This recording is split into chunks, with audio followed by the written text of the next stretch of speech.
Welcome everybody to the Beta Change Roundtable. I'm here with our team and a new team member of ours, Fiona Scott, who we'll introduce in just a moment. You have me, Rob Brooks. Great to be here with you today. We have an awesome topic to talk about, and that topic is emergency kits and really, how do we approach emergencies as people with diabetes, type 1 or type 2, and ultimately, how can we be best prepared for those situations? I'm going to introduce the group here, so I'm going to pass it over to Ashley. My name is Ashley, and I'm one of the co-founders of Beta Change, and so excited to be talking about such an important topic today, because previous to this, I didn't even have an emergency kit. So this was a really interesting topic to be thinking about and talking about as well.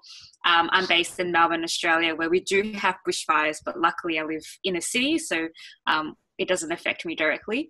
But it's still really interesting to hear and consider all of these things. I'll pass it off to Payan. Thanks, Ash. Hi, this is Payan from Singapore, and it's going to be a very eye-opening experience for me to listen to everybody and to know more about what the importance of diabetes emergency kits. Because we don't experience natural disasters or we don't experience major emergencies in Singapore. So I think that is something worth educating people in Singapore about emergency kits. Over to you, Scott.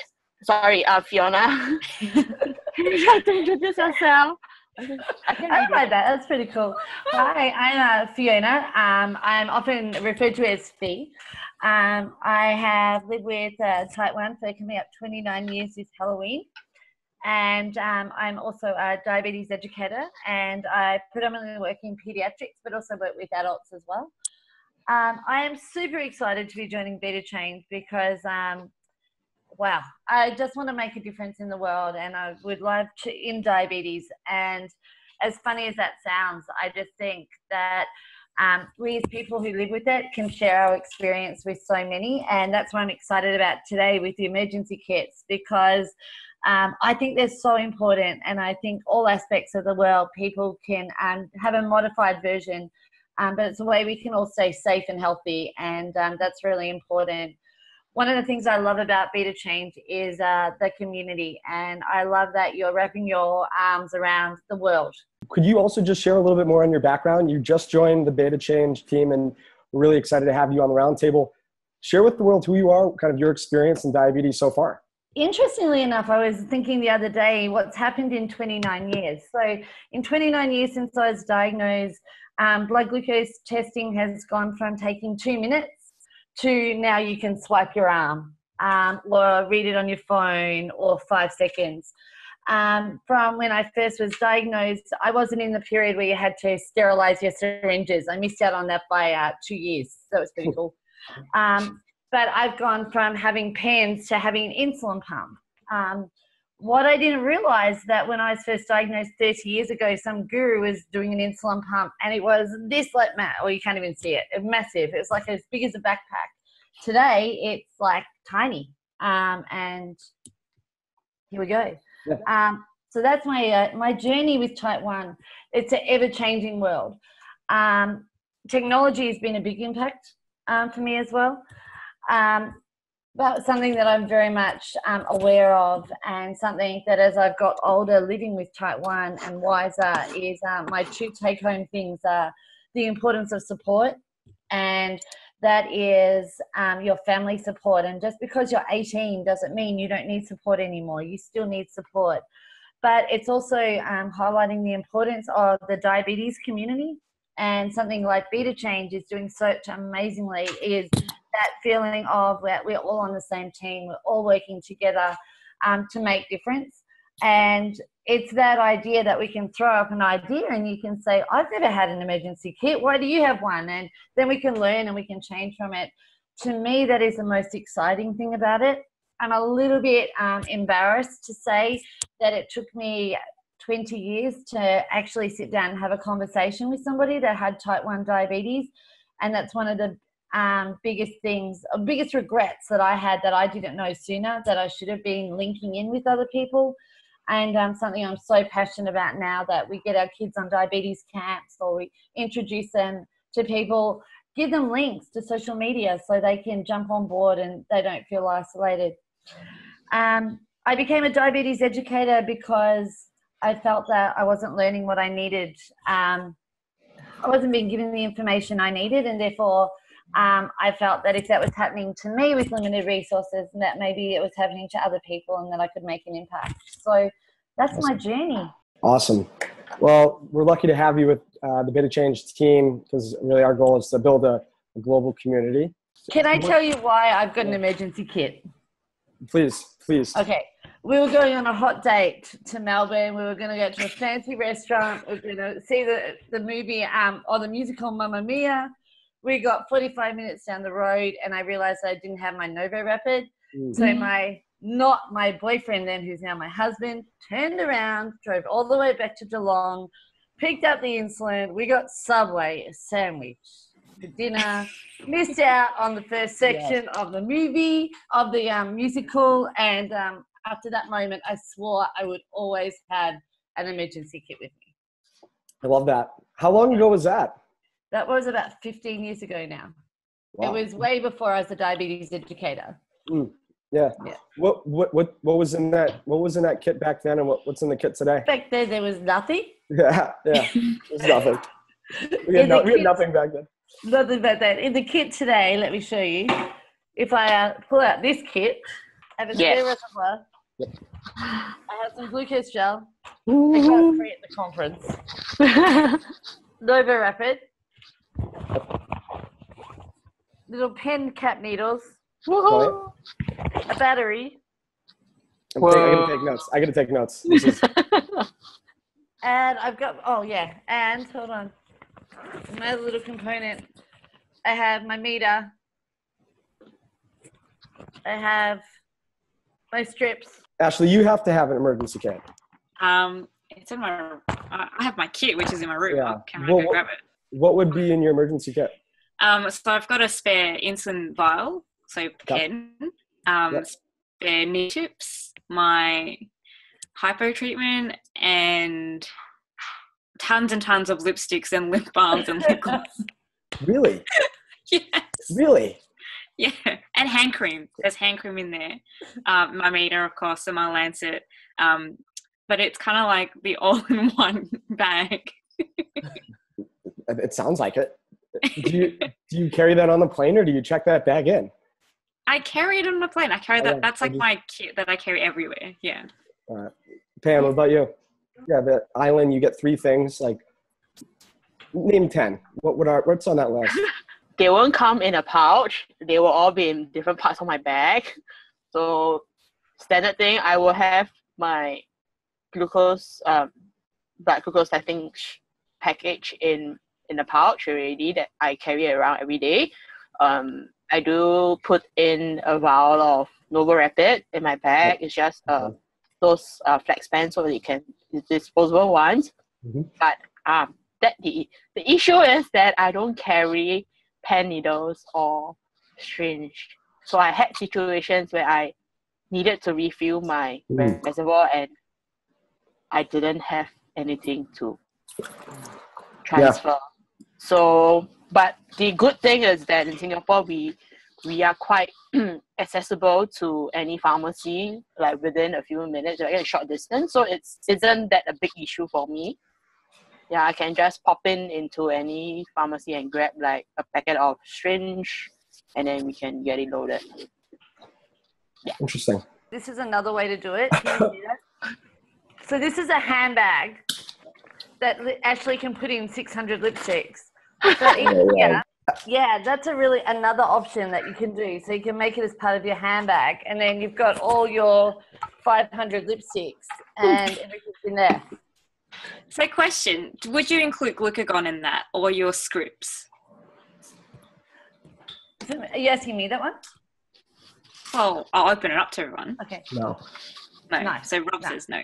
Look, in that bag there, I will, because that's going to go on the plane tomorrow. So it depends why you're using the emergency kit. Great point.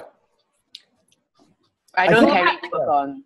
Yeah, so I was going to say with glucagon, because it's quite expensive and it runs out so quickly. Like, I haven't bought a glucagon ever, but I do remember situations where it has come in handy, not for me, but it was just handy that someone had glucagon on hand.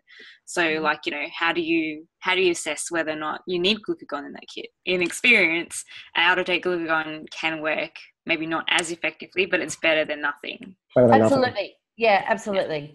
Yeah. Everything related to diabetes is kind of like an emergency now. Like, it's not like if it's a hurricane or if it's a disaster, or if there's a situation that you're in that's not good, then what you have for your supplies is really life or death.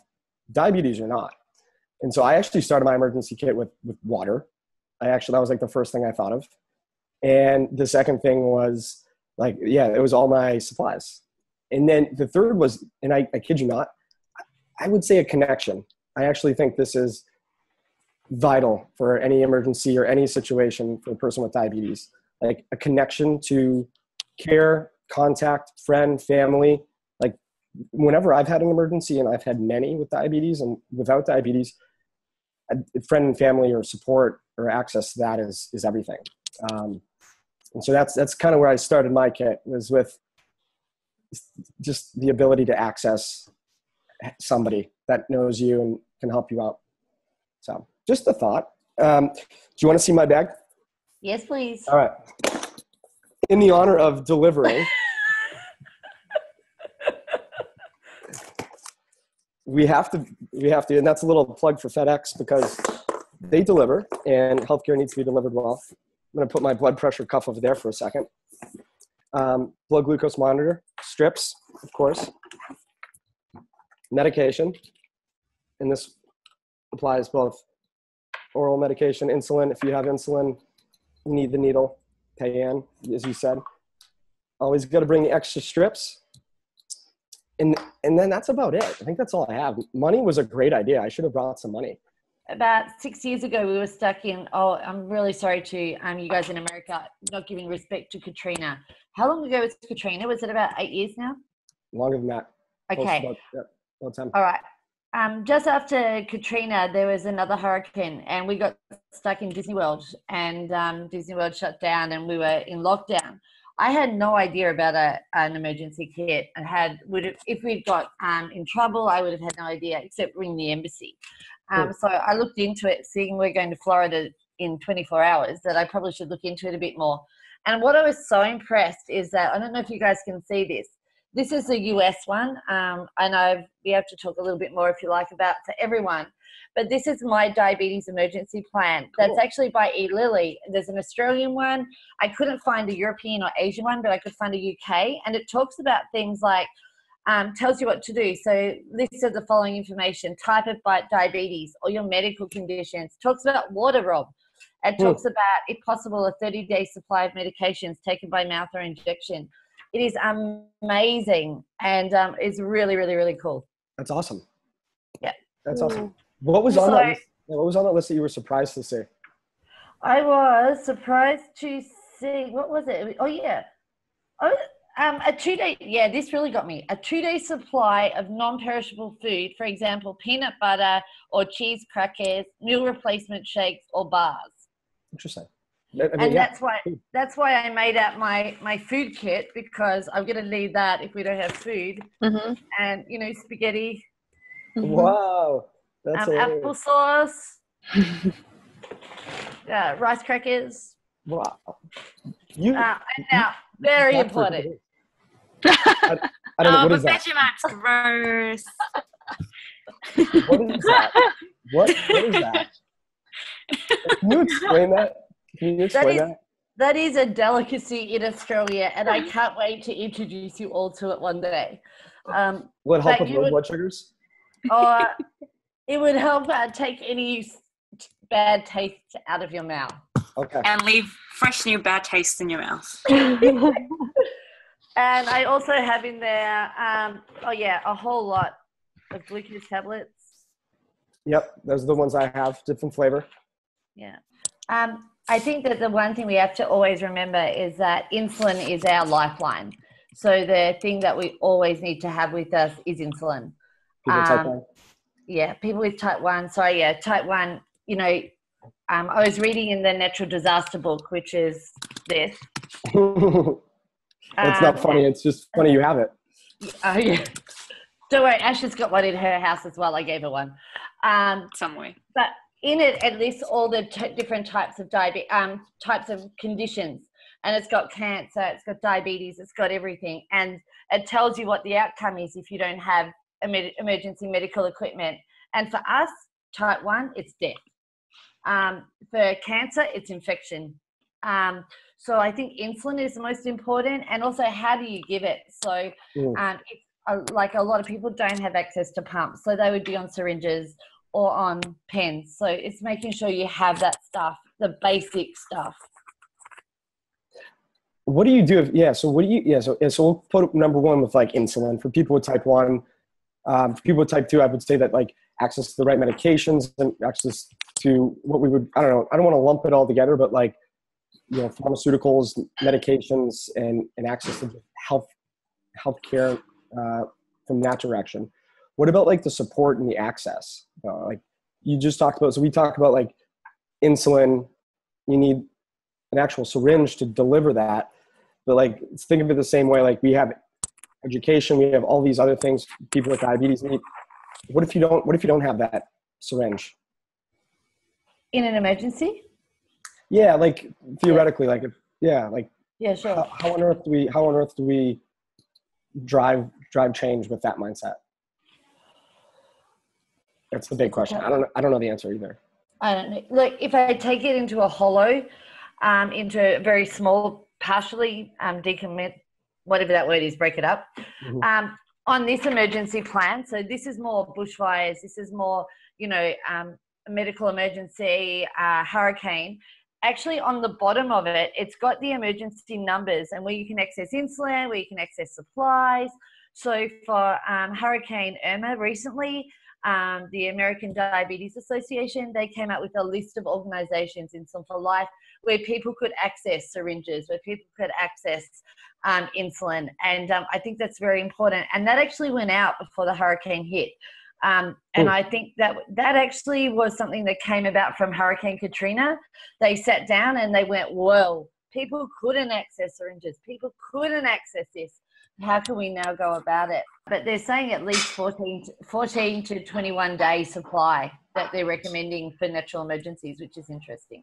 Just in case that your natural disaster extends beyond what has been predicted.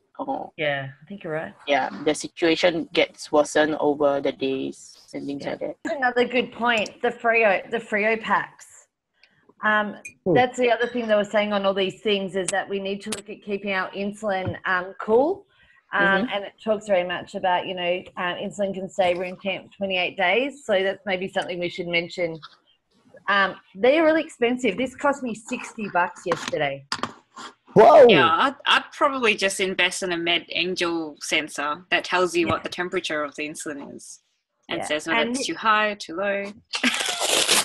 I'll bring us both back one, Ash. And this is a cheaper version. Everyone needs a cow. It's just wetsuit material. So it's more for affordability and accessibility. I feel remorse that actually I don't learn anything about preparation for emergency. Because in Singapore, the last time we had a major crisis was World War II. And that's it. We don't experience natural disaster. So we have, I would say that people in Singapore are not really prepared if like a major emergency hits us. So as what we have learned in schools is that, some houses have bomb shelters. So we should be prepared for any emergency, like a major, like a war or something bad that hits us, like a terrorist attack. And we should have supplies like food rations that will sustain us for a few weeks. Yeah, so that's basic minimum education that we get, but I don't think many of us actually do diligently carry out this practice of storing food for emergency use. So when it comes to medical supply, I think we have zero knowledge of emergency kit preparation. Yeah. So I think that's one thing that we might need to work on it for the region. Mm-hmm. That comes back down to what you said, Rob, about having connectivity on your phone. And I think that's interesting because I never thought about it that way, but that's so Number one. important because like you've seen all the emergencies that have the natural disasters that have happened, on Facebook, and you can live check in that you're safe, mark that you're safe, and you can connect to other groups and say that, I need help, where can I go find this and that. So having that connectivity is actually really important. So I totally second that as, having extra like rechargeable batteries for your phone and whatnot as part of your emergency plan. And it's actually on the list. 911. Yeah, it's on the list. Yeah. Something that I found, and I've kept it on this. It's a pouch. You can put your phone, all those things.